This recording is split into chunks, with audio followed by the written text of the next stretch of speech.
Gözü yaşlı analar her gün ağıt yakıyor. Evladının başında gözyaşları döküyor. Kaç yıl oldu burada kardeş kanı akıyor.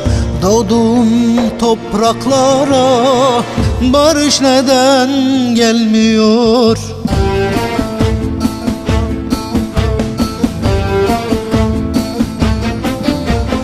Ölenler var, ölenler var, durun yeter, ölenler var.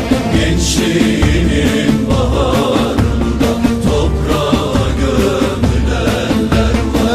Ölenler var, ölenler var, durun yeter, ölenler var.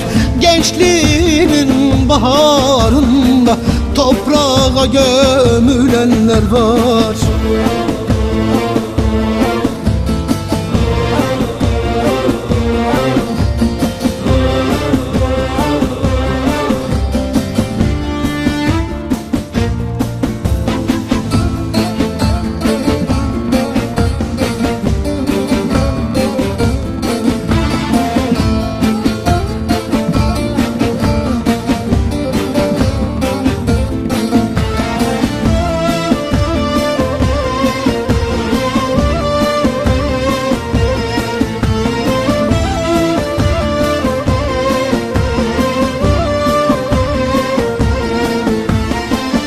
Daha kaç can gidecek bu kanlı pusularda?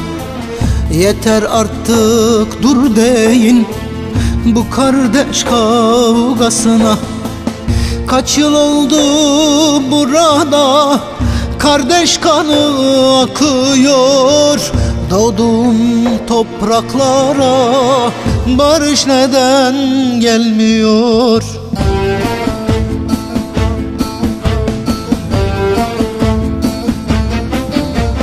Ölenler var, ölenler var, durun yeter, ölenler var.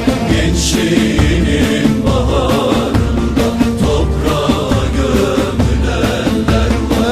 Ölenler var, ölenler var, durun yeter, ölenler var. Gençliğinin baharında toprağa gömülenler var. Sanır mısın sarmaşık yeşerir tohumsuz? Toprağın aşkına su dokunmasa olur muydu yeşil? Maviden yoksun gökyüzü şafak arıyor analar. Derdi yaradan derdi çeken bizzat her iki taraf. Ateşkesi gönlünde sulamaya başlasın insanlık. Çünkü ateş düştüğü yerde dağ olup ağlamakta.